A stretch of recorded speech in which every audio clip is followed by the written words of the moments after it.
BTW gue pindah ke laptop karena kamera gue itu mati. Jadi ya udah lanjut ke laptop aja. Iya, jadi gue bangun pagi karena nggak sempet buka-buka skripsi lagi gitu. Gue kayak ya udah, gue udah paham lah sama skripsi gue. Abis itu gue settingin laptopnya, gue make sure simulasi itu penting. Jadi sehari sebelumnya atau 2 hari sebelumnya kalian make sure kalau laptop kalian itu bagus, terus habis itu earphone kalian itu bagus, habis itu suara kalian didengar jelas sama laptop orang lain. Kalian minta tolong deh telepon temen lo. Gue juga pas itu telepon temen gue buat dengerin kalau suara gue itu jelas apa enggak. Terus habis itu PPT yang gue lakuin itu, pas itu kan gue nyoba kan pakai earphone. Gue nggak ada earphone Apple kan, terus gue pakai earphone biasa, earphone Samsung. Nah itu suaranya nggak kedengeran kalau si pengguna itu bukan pakai Mac kayak gitu, jadi kayak jelek. Nah hal-hal kayak gitu kan harus diantisipasi kan, jangan sampai pas di sidang lu baru ngeh. Akhirnya ya udah gue pakai laptop yang lain. Terus habis itu yang kedua juga gue menemukan bahwa PPT itu lo nggak bisa animasiin, nggak bisa. PPT gue tuh udah bagus banget coy, tapi kalau lo masukin ke Google Meet itu yang bikin ngadet, jadi kayak animasinya tuh berantakan. Akhirnya tadi pagi gue hapus semua animasinya, baru dia kayak ya pas di Google Meet tuh enak ganti-gantinya kayak gitu. Jadi jangan dianimasiin, gak usah kayak ada transisi gitu-gitu ya. Lu buat aja desain PPT lo yang menarik. Kebetulan PPT gue itu dibilang menarik sama konselor sama dosen gue. Mereka suka sih sama PPT gue karena PPT gue itu informatif, gambarnya cukup, gak berlebihan, teksnya cukup, gak berlebihan. Jadi lo harus bikin PPT yang, ini nanti aja deh gue kasih saran di video selanjutnya kalau kalian mau, karena ini kan lagi bahas pengalaman ya. Tapi kalau misalnya lo mau tentang PPT, nanti gue buat videonya lagi. Just tell me if you want to know. Terus, oh gini, selama ini kan kita tahu kalau sidang itu kan presentasinya 15 menit kan. Tapi pas di tesis briefing, itu mereka mengatakan bahwa 10-13 menit. Dan tadi gue presentasi cuma dikasih waktu 12 menit. Nah kalau kayak gitu lu jangan panik. Pokoknya gini, kalau gue sih ya, pas latihan PPT itu gue make sure gue untuk 10 menit aja, skripnya itu untuk 10 menit. Gue gak pernah kayak semua informasi gue masukin. Karena ini ya, lo harus ingat, para panels itu udah baca skripsi lo. Presentasi penelitian lo tuh formalitas aja. Mereka tuh nanyanya di luar presentasi. Jadi apapun yang tadi gue presentasiin itu nggak ditanyain sama sekali. Makanya lu masukinnya jangan banyak-banyak. Dan itu bakal gue bahas kalau kalian emang mau tahu PPT gue seperti apa buatnya, oke? Toh dia udah tahu gitu loh, dia ketika baca skripsi lo dia udah tahu dia mau nanya ini.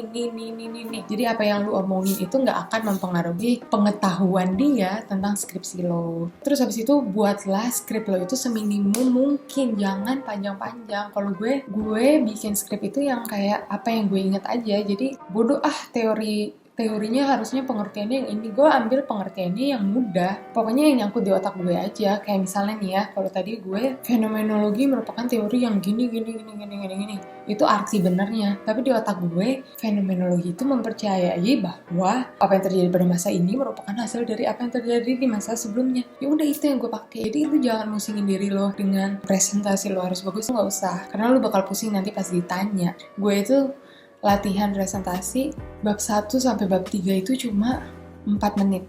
Sisanya itu gue banyak di pembahasan. Dan kata ketua sidang gue tadi, pembahasan gue, bab 4 gue bisa dijadiin bab 5, bab 5 gue dijadiin bab 6 bab. Alhamdulillah tadi gue revisinya juga gak banyak. Gue expect-nya bakalan kayak ganti teori, karena ketua sidang gue ini gak setuju banget kalau gue pakai teori S2 karena gue masih S1.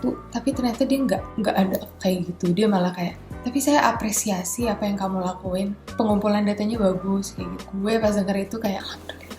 Nah itu gue kasih tau ke lo cuma kayak biar lu jangan selalu ngerasa penelitian lu salah, which is normal. Gue juga ngerasa kayak apaan sih penelitian gue biasa aja, apaan sih penelitian gue gak ada keren-kerennya gitu. Karena semua penelitian itu merupakan hal baru bagi mereka, bagi si panelis.